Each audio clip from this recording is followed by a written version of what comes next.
Comment apprendre n'importe quoi à n'importe quel âge? Et je précise, à n'importe quel âge. On a souvent tendance à dire que quand on est jeune, c'est facile d'apprendre et plus le temps passe, plus c'est compliqué. Évidemment, la plasticité de notre cerveau n'est plus la même. Chose qui peut être améliorée avec certains compléments alimentaires. Mais sans même parler de ça, on a tendance à oublier le comment on fait pour apprendre. On réalise qu'avec le temps, on a plus de difficultés à retenir l'information. Notre cerveau n'est plus une éponge comme quand on était enfant. Mais on ne s'est jamais posé la question comment je fais pour retenir l'information. Et on a tous des moyens différents d'apprentissage, mais dans tous les cas, ça fonctionnera toujours de la même manière. A fois T, l'attention fois le temps. Et évidemment, avec l'âge, l'attention peut être plus dissipée. On peut se sentir moins bien, et donc du coup notre attention peut venir peut-être sur un problème de santé, ou peut-être même quand on est jeune, on a TikTok dans notre téléphone, donc du coup notre attention en est affectée négativement. Et il y a le temps aussi. Quand on est plus âgé, on a d'une certaine manière, quand on est à la retraite, plus de temps libre, mais d'un autre point de vue, pour apprendre des choses qui prennent peut-être des années, on a moins de temps de disponible pour acquérir X skills qui va nous permettre de faire telle chose dans notre quotidien. Donc qu'on soit jeune ou âgé, on a un inconvénient, soit dans l'attention, soit dans le temps. Ouais. J'aurais tendance à dire que les anciennes générations ont une meilleure attention que la nouvelle, mais forcément la nouvelle génération, par définition de par son âge, a plus de temps à sa disposition. Donc le point qu'il faut absolument se focaliser, c'est l'ensemble des éléments dans l'attention et l'ensemble des éléments dans le temps que tu vas pouvoir maximiser pour obtenir la compétence ou le savoir que tu veux retenir. Ouais. Donc déjà, l'attention. Parce qu'en fait, ce que je m'apprête à te dire, c'est maximiser un maximum, donc maximiser le nombre d'étapes vers le rêve. Je veux apprendre de la guitare, je veux apprendre une deuxième, une troisième langue. Donc il y a un certain nombre d'étapes à respecter.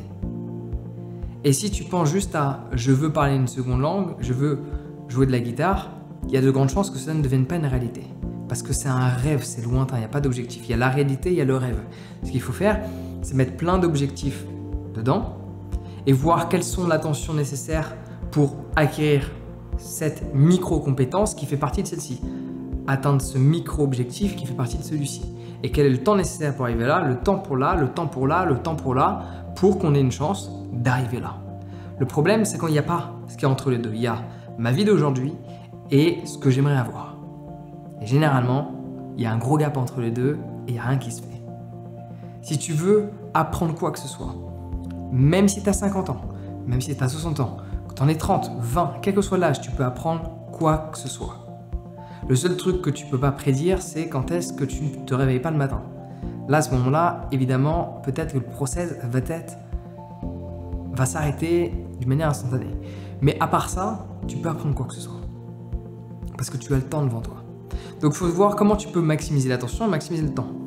Par exemple, quand on parle d'apprendre une langue, on dit « Ah, le mieux pour apprendre une langue, c'est d'être dans le pays. » Concrètement, ce que l'on te dit, c'est d'être en immersion. Quand tu es en immersion dans quelque chose, tu mets tous tes sens à disposition de l'apprentissage. Donc forcément, je te donne l'exemple d'une langue et l'exemple de la musique et après tu peux mettre ça sous quel que soit le secteur d'activité, la compétence que tu vas acquérir, etc. Donc il y a l'aspect, on va dire, physique, donc tu te positionnes dans un environnement pour apprendre une nouvelle langue. Donc tu vas avoir tous tes sens parce que à chacune des activités, tu vas être confronté à cette langue que tu vas apprendre. Imagine, tu vas apprendre un instrument de musique spécifique, fais en sorte d'écouter que de la musique de cet instrument. N'écoute pas d'autres styles, écoute que le même style. Si tu regardes des interviews, regarde que les interviews de guitaristes qui parlent de guitare. Regarde que des documentaires sur la fabrication de guitare. Plus tu vas te mettre en immersion dans cet environnement, plus tu vas recevoir de compétences et de connaissances qui vont te permettre de comprendre. Et parfois, on a tendance à oublier que avoir cette compétence, le chemin n'est pas droit. Parfois, il va falloir aller récolter une information pour revenir là. Les chemins ne sont pas tous droits. Parfois, ils partent un peu dans tous les sens. Donc, se mettre en immersion va maximiser l'attention que tu vas avoir et les connaissances que tu vas récolter. Et tu pourras apprendre vraiment n'importe quoi. Si du matin au soir, du lundi au dimanche, tout ce mois-ci, pendant un an, tu ne fais qu'une seule et unique chose à chaque fois que tu regardes une vidéo, c'est par rapport à telle compétence, par rapport à tel secteur d'activité, par rapport à tel environnement, à un moment donné, tu vas respirer. Tu sais, il y a ce truc, c'est Eat, Sleep, Fuck This. Tu connais pas ça?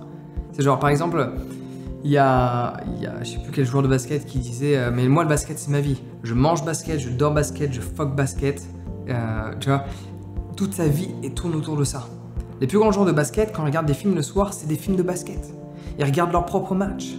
Ils regardent ceci, ils regardent cela. Et donc, du coup, ils vont pouvoir apprendre et récolter un maximum de compétences parce que forcément, leur attention, tu as différents niveaux d'attention parce que ton attention, là, peut-être d'aujourd'hui, est segmentée parce que tu as plein de divertissements autour de toi. Donc, déjà, les éliminer va faire qu'une seule chose, aider.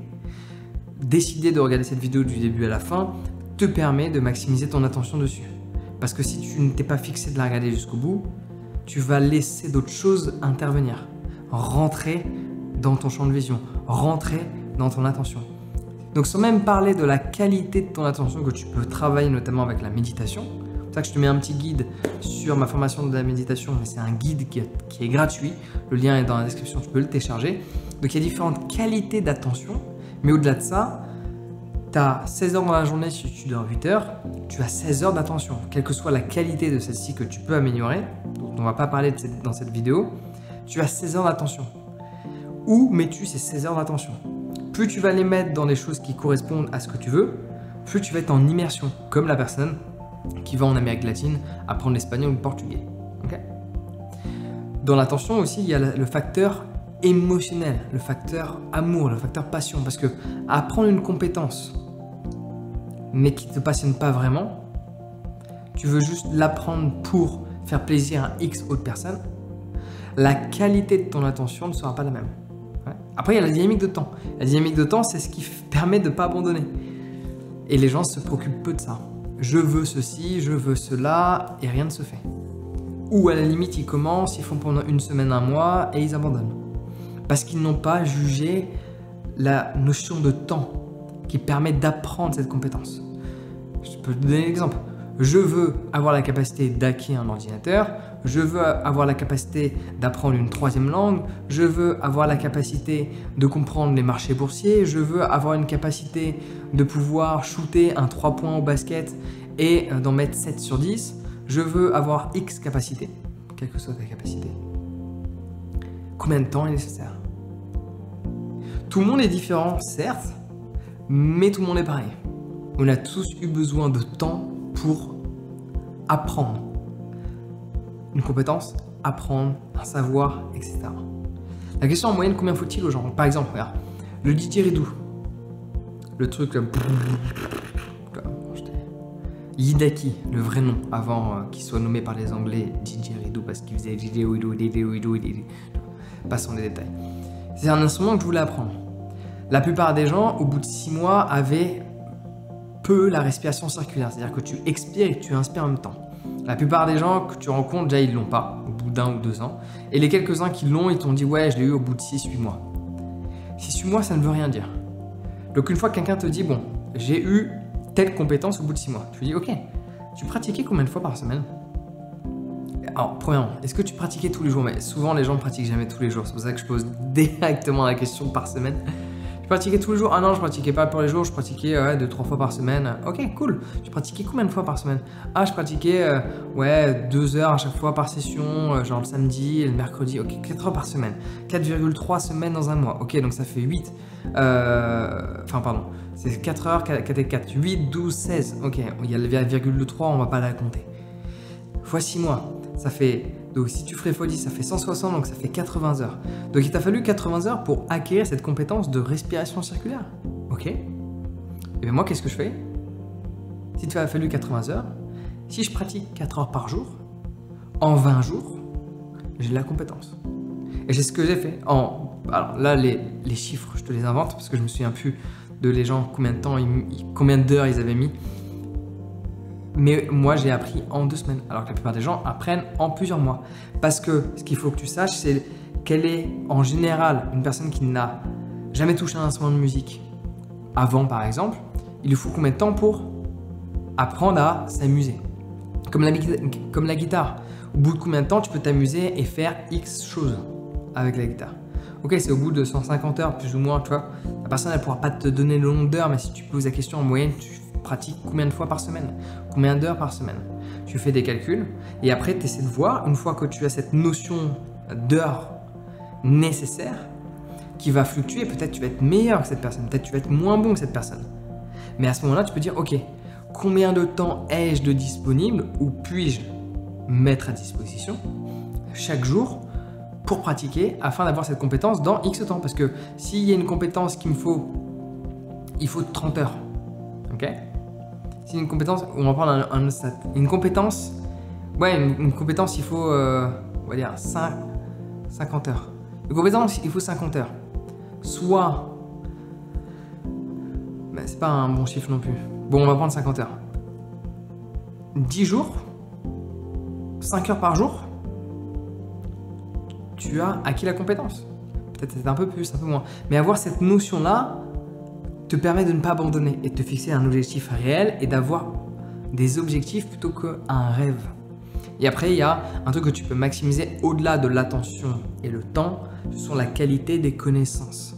Ce qu'on appelle les shortcuts. Exemple, je n'ai pas eu besoin de me faire renverser par un véhicule de 2 tonnes pour apprendre et comprendre l'intérêt de regarder à gauche, de regarder à droite et de re-regarder à gauche avant de traverser. Tu peux apprendre d'autres personnes qui ont déjà commis certaines erreurs, tu n'as pas besoin de commettre les mêmes.